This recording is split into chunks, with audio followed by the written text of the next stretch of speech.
Thank you. Yeah, no, look, we're a small, medium business.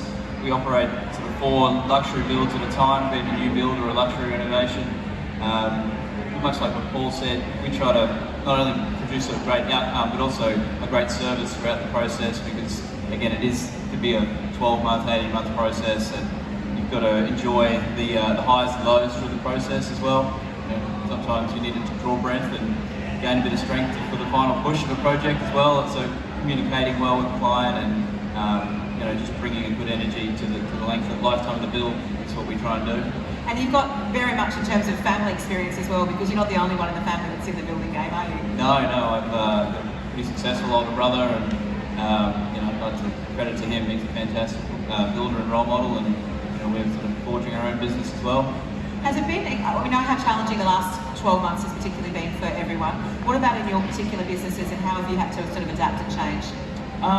We were in an unfortunate position where we had a lot of work that was going to begin about March last year, and really as everything fired up, the contracts we were going to sign didn't get signed. Harry's switching screens for us. Here we go. Get our screen up. What we've seen is a big move away from just general air conditioning. Luxury doesn't always mean shutting the house up and ducted air conditioning in every room now. And here we go. Making a big use of free-flowing airspace and getting air and light into spaces. So, with H3 treated prime products and stuff now, it's very affordable and quick to put up a screen balustrade like that, and it just lets the air through, nicely, and such beautiful light and air all the way through the house. Because it's not just a cost saving in terms of energy and power and air conditioning, it's actually much more of a beautiful feel to the home, isn't it, as well? Yeah, it's sort of moved away from some of the harder finishes of just solid glazing and aluminium glazing.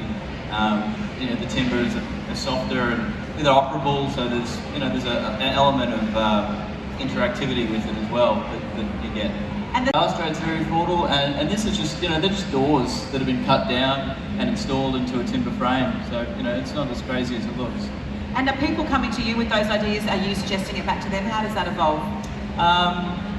Look, it goes both ways. Yeah. A lot of the time, we will be the middle person between the client and an architect. We can suggest those things. A lot of time, fabulous architects like Paul draw them in, and we design and build them with them. But sometimes we consult on better ways to do it as well. Sometimes the doors are too big, and you have issues of moving and warping in them. We suggest that you might put an FC sheet over it, laminate to it to keep the structural integrity of the door longer, and some small items like that. Paul, I would say your do's and don'ts, but what do you recommend when people are building and renovating? What are the top things you tell them to look at and think about?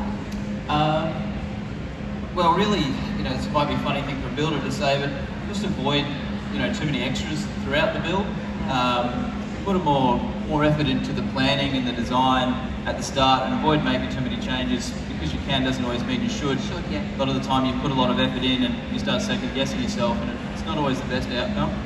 And so that's really also taking your time, the planning process, and understanding what you actually want and need. You've put your own heart and soul into it. The designer or architect has put their expert opinion across it, so it's probably right. The other thing is, not over detailing a bedroom and living spaces. Sometimes you need spaces for family portraits, paintings, pictures. Some houses, by the time they're done, there's no room on a wall to hang something or to put a picture of your family. Yeah. And from a renovating sense, I guess some of this is just accepting some of the flaws in the existing. Patching up what's there, painting what's there, and not really going overboard, because if you want to try and get a flawless finish in a renovation, most of the time, it's 3 times the labour cost of building it new. You've got to strip everything back, reframe everything true, and then do the work you were going to do the first time. So. And is that clients and customers asking those questions of you, because they're really important, simple things, but if you've never done it before, you don't know it. No, sometimes in a renovation, we all aim for the pursuit of perfection. But in some of these houses, leaving some of what's there is just as important. A bit of a homage to what came before you, and the addition would be, the perfection. I'd like to ask both of you this because I think because you obviously other types of industries, it's the best way to really foster a positive project experience because, you know, so many times you hear people say, oh, I had a terrible time, this happened, that happened. What are your top tips for really fostering a great outcome and making it positive so you don't get to the end and wish you'd never done it? Well, for me it would be engaging the builder-client architect relationship as soon as you can and seeing it as a triangle of, you know, of teamwork. You know, you need the architect, you need the client, you need the builder, and, you know, from a person as a client, you know, tendering to a number of builders has an advantage, but also, you know, talking to somebody openly, working out what their sort of profit margin needs to be, and they're going, okay, well, you know, we've interviewed you, we've spoken to people about you, we've got references, we trust that you're going to build with integrity and have our best interests in mind, and then you're all working to the same goal. That's my 2 cents on it. Yeah, most definitely communication, an open and honest communication. The budget is what it is. You know, if we're given a budget, you know, that we immediately put a contingency on it. So, okay, put this over here, don't touch it. Yeah, and how are they getting around it? The design challenge was really the supply of materials. We've got huge delays in timbers, LVLs, pine. Costs have risen by 30% in the past few months, and it's going to continue to go up until at least September. Steel has doubled, and roofing at the moment, you'll pay double the price for a roof. At the moment, there's a shortage of labour for roofing. So really, it's combating those, which are going to be hard in itself. But from a design point of view, maybe, you know, thinking outside the box with what materials you use, where they go.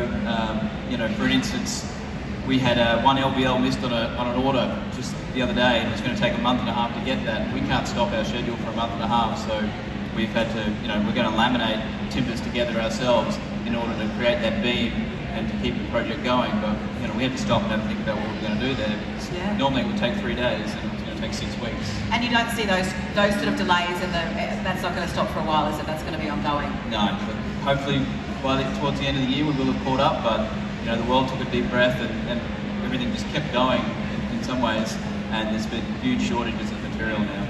Yeah, okay, so really just thinking outside, trying something different, finding a different way. Yeah, or the other ways, you know, just having contingency and, you know, expanding your time frame, which is it's a hard thing to do, but there are, you know, massive delays on materials. From MDF products, from cabinetry to, you know, tiles, everything's got huge delays at the moment. So a big thing to consider if you are in that building process or you're starting on that journey is you